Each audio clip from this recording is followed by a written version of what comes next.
Tempos difíceis, né, que a gente vive, tempos difíceis, mas nós temos o nosso Deus Todo-Poderoso, que, bom, a gente entende que Ele... Rinaldo é o pastor que está aqui com a gente? Rinaldo Moraes, pastor Rinaldo, saudade de você também, rapaz. Abraço na família, saudades. Ele está muito longe, tá aqui em São Paulo. Corina Souza. Corina, minha prima. Sejam bem-vindos, que bom ter vocês aqui. A gente está num tempo muito difícil, mas nós temos o nosso Deus, o Todo-Poderoso. Amém. E pensando nisso, o tema dessa reflexão é a voz de Deus na tempestade. E eu gostaria de convidá-los a lermos Salmo 29, de 1 a 11, o Salmo todo, né? Salmo 29. Bom, se você tem uma Bíblia, você pode abrir. Se você tem no celular, acesse a sua Bíblia aí, Salmo 29. Se você não tem, eu vou ler para você. Diz assim, Salmo 29. Posso ler? Amém. Tributai ao Senhor, filhos de Deus, tributai ao Senhor glória e força. Tributai ao Senhor a glória devida ao seu nome. Adorai o Senhor na beleza da santidade. Ouve-se a voz do Senhor sobre as águas, troveja o Deus da glória. O Senhor está sobre as muitas águas. A voz do Senhor é poderosa, a voz do Senhor é cheia de majestade. A voz do Senhor quebra os cedros, sim, o Senhor despedaça os cedros do Líbano. Ele os faz saltar como o bezerro, o Líbano e o Sirion, como bois selvagens. A voz do Senhor despede chamas de fogo. A voz do Senhor faz tremer o deserto. O Senhor faz tremer o deserto de Cádiz. A voz do Senhor faz dar cria às corças e desnuda os bosques. E no seu templo tudo diz glória. O Senhor preside aos dilúvios. Como rei, o Senhor presidirá para sempre. O Senhor dá força ao seu povo. O Senhor abençoa com paz ao seu povo. Amém. Amém? Amém. Amém. Então, como introdução, eu preciso lembrar, né, tanto a você como a mim, a gente sabe, mas não custa lembrar que Deus, o nosso Deus é onipotente, Ele pode todas as coisas que lhe apraz, né, que todas as coisas que lhe dão prazer, Ele pode, né. Ele não suporta, por exemplo, o pecado, mas pecado não dá prazer, né. Deus controla a natureza, controla a nossa vida, nada escapa do domínio de Deus, e fica muito claro isso lá no Salmo 139, verso 4, sem que haja uma palavra na minha língua, eis que, ó Senhor, tudo conheces. Então Deus, a palavra ainda não saiu da minha língua, e Deus já conhece essa palavra. Lá, Isaías também, lá em Isaías 48, 13, diz assim, também a minha mão fundou a terra, e a minha destra estendeu os céus. Quando eu os chamar, eles se apresentarão juntos. Dá para ter noção do poder de Deus? Deus, com a mão, ele funda a terra, ele estende os céus, e quando ele chamar, tanto a terra como os céus se apresentarão juntos diante dele. Isso é poder demais. Nós não temos a noção desse poder. Isso foge da nossa capacidade de imaginar, né? Deus se revela através da natureza. Lá em Salmo 19:1 diz, os céus proclamam a glória de Deus e o firmamento anuncia as obras das suas mãos. A gente vê dias atrás aí, cada pôr do sol mais bonito que o outro. Deus se manifestando. O nascer do sol também, coisa linda. Interessante que tudo isso no silêncio, sem alarde, vê quem quer ver, não vê quem não quer ver, ou não pode, não dá naquele momento. E Deus ele vai se revelando, ele se revela nos dando paz, aquela paz que só Jesus pode dar, aquela paz que não é a ausência de guerra, é paz, é tranquilidade, é segurança, mesmo em turbulência e tribulação. Lá em João 14, 27, Jesus disse, né, deixo-vos a paz, a minha paz vos dou, não vou-la dou como o mundo a dá. Não se turbe o vosso coração, nem se atemorize.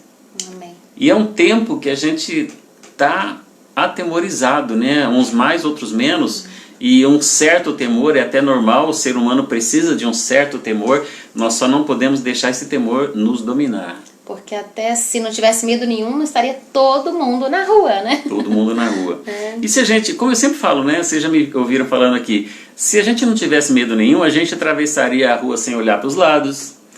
Cada tragédia. A gente iria dormir, e toda vez que a gente vai dormir, eu vou ali conferir a porta se está fechada, as janelas, não precisaria, porque eu não tenho medo de nada, né? Exatamente. Então, um certo medo é natural e até necessário, né?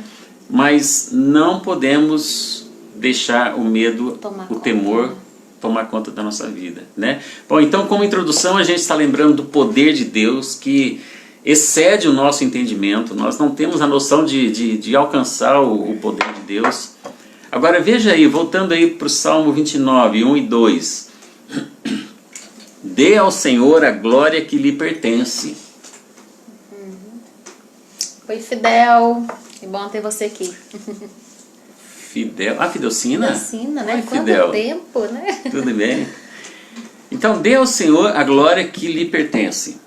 Tributai, né? Tributai. Tributo não é facultativo. Você não entrega o tributo, não paga o tributo quando você quer e se você quiser. Tributo é tributo. E aqui está dizendo, tributai ao Senhor, quer dizer, a glória é dele. E você tem que entregar a ele, porque nós temos a tendência de querermos glória para nós mesmos. Você faz um negócio bem feito, e aí você quer elogio. Como é aquela canção mesmo? Eu não preciso ser... Esse? Eu não preciso ser reconhecido por ninguém. Mas tem gente que não canta assim. Tem gente que canta, eu não consigo ser reconhecido por ninguém. O homem tem essa tendência de querer glória para si. Agora, quem deve tributar? O próprio texto diz, os filhos de Deus. Por que os filhos de Deus? Porque não há como tributar glória ao Senhor sem que seja por meio de Jesus. Amém. E o que se deve tributar? Glória e força. Glória. Isaías registra lá no capítulo 48, verso 11. Glória não a dou a ninguém.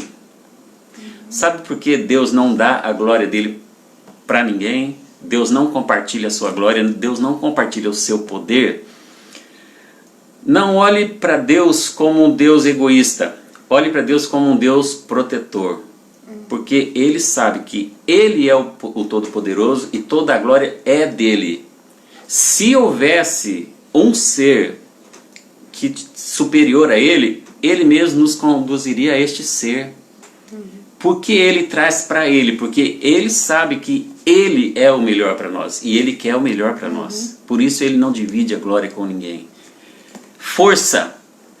Observe a força do Senhor. Veja lá, Salmo 78, 26. Fez soprar no céu o vento do oriente e pelo seu poder conduziu o vento do sul.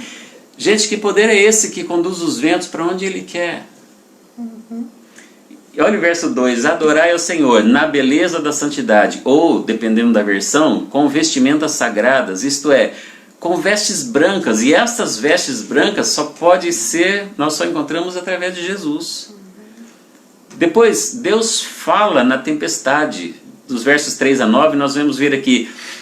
Na Bíblia anotada tem uma notinha que diz assim: Davi descreve uma portentosa tempestade que se levanta do oeste sobre o mar Mediterrâneo. Então, a voz poderosa, a voz de Deus. Essa voz poderosa, ela despedaça os cedros do Líbano, diz o texto, né? E os faz saltar como um bezerro. Gente, os cedros, imagina uma árvore frondosa, eu não sei o perímetro desse tronco, mas são árvores muito grossas e altas, muito altas, que dá muito trabalho, só de serrar, só de cortar dá muito trabalho. E o que Deus faz? Deus sacode tudo isso. O Líbano era rico em cedro, não sei hoje se ainda é assim, né? Então, veja, o Isaías registra que esses cedros muito altos e elevados, está lá em Isaías 2,13. Então, a voz do Senhor faz saltar o Líbano e o Sirion. O Líbano ali é uma região muito montanhosa, de montanhas muito altas, cerca de 160 quilômetros de extensão, e esses montes chegam a 3.000 metros de altura. E Deus sacode tudo isso. Bom, para quem fez todo o universo, isso é fichinha, né? Mas para nós é algo que é grande demais para nós. Ele sacode o Líbano e Sirion. Sirion é o Monte Hermon, que alguns lá conheciam como Sirion, né? Com 2.818 metros de altura. Então, este é o poder do nosso Deus. A sua voz despede chamas de fogo, como diz o texto. Despede aqui dá o sentido de dividir, de cortar em pedaços. Quer dizer, é um raio mesmo, é relâmpago, é fogo. A voz de Deus produz relâmpago, né? Na nova linguagem de hoje, diz assim: a voz do Senhor faz brilhar o relâmpago. E o texto continua dizendo que a voz do Senhor faz tremer o deserto. Tremer aqui significa torcer, girar, dançar, contorcer. Quer dizer, a voz de Deus move a areia do deserto. Imagina um redemoinho ali, tudo contorcendo toda aquela areia. Ele é o Todo-Poderoso. A voz do Senhor faz dar cria às corças. Interessante que cria aqui, dar cria é a mesma palavrinha que no texto usado para o deserto, que ele sacode o deserto e ele faz as corças darem cria. É a mesma palavra, mas também essa palavra tem o sentido de torcer, girar, contorcer, de dor. Então, imagina, Deus faz as corças contorcerem, não sei o quanto que isso dói, mas é o que o texto está dizendo, né? Contorcer, suportar, dar à luz, significa também dar à luz, né? Então, gente, o Senhor é poderoso o suficiente para falar na tempestade. E se nós estamos atravessando uma tempestade, não tenha dúvida que o Senhor nos fala na tempestade. Amém. Ele é poderoso o suficiente para dar força ao seu povo. Ele é poderoso o suficiente para abençoar o seu povo. E concluindo, até em tempos de tempestade, inclusive tempos de tempestade, nós devemos conferir a Deus aquilo que já pertence a Ele, a sua glória, né? Nós precisamos diariamente lembrarmos das palavras de João Batista, né? Que Jesus precisa ser exaltado e nós diminuídos. E eu não sei, natureza humana é complicada, né? Porque a gente não tem nada, a gente não tem força nenhuma. Alguma coisa microscópica como um vírus nos leva embora para a eternidade. Nós somos muito frágeis, muito limitados, e mesmo assim nós temos tendência a arrogância, misericórdia, né? Misericórdia, que Deus tenha misericórdia da gente. Precisamos adorar ao Senhor com vestimentas sagradas, e isso só é possível por meio de Jesus. Eu não sei quantos de vocês já tiveram uma experiência com Jesus, mas sabe que hoje pode ser o dia. Você pode, numa oração muito simples, da forma como você sabe fazer: Jesus, eu quero adorar a Ti, eu quero adorar o meu Deus, eu quero que Deus seja o meu Deus. Abre o meu coração, entra no meu coração, transforma a minha vida. Se você nunca fez essa oração, você pode fazer agora. E Deus vai ouvir a sua oração. Amém. E Deus quer você. Deus fala conosco, ainda que estejamos na tempestade, como eu disse, né? Veja o verso 3. Ouve-se a voz do Senhor sobre as águas. Essas águas significam também, não apenas água, né? Porque essas águas aqui significa água, porém tem no sentido de violência, de tempestade. Tem alguma versão que diz muitas águas. Então imagina aquela tempestade, aquele mar revolto, o Senhor está ali. Ouve-se a voz do Senhor sobre as águas, ou sobre as muitas águas, ou sobre uma grande tempestade. O nosso Deus é o Todo-Poderoso. E o reconhecimento dessa verdade, que Deus é Todo-Poderoso, nos dá muita segurança. porque nós dependemos dele, a nossa vida está nas mãos dele. Lá no Salmo 139, se não me engano, 16, diz que os nossos dias foram já contados. Ninguém vai morrer nem um dia antes, nem um dia depois. Os nossos dias, todos eles, diz o texto, todos eles já estão contados, já estão escritos por Deus. 139:16. 139:16, né? Então, a minha conclusão, que Deus nos abençoe, lembrando do verso 11 do Salmo 29, o Senhor dá força ao seu povo, o Senhor abençoa com paz ao seu povo. Então, essa paz que só o Senhor pode nos dar, essa paz está disponível, e isso é um privilégio muito grande. Desfrute dessa paz, que só pode vir através de Jesus. Amém. Amém? O Luiz Novaes está perguntando, vestimentas sagradas pode ser interpretada por santificação? Sim, sim, eu vejo assim, né? Eu vejo assim. Lá no livro de Apocalipse, capítulo 7, nós vamos ver que ali nós vamos receber vestes brancas, né? Nós vamos, para entrarmos no céu, nós vamos receber novas vestes brancas, diz o texto. Mas enquanto nós estamos aqui, essa santificação, ela significa, as vestes brancas simbolizam isso, até porque Jesus diz lá em João 15, se não me engano, verso 3, que Jesus nos limpa pela palavra. Então a palavra vai nos limpando, nos alvejando, né? No sentido de deixar mais branco. E essa santificação é imprescindível para a nossa vida. E reforçando, isso só pode vir através de Jesus. A gente não consegue sozinhos. Obrigado, Luiz.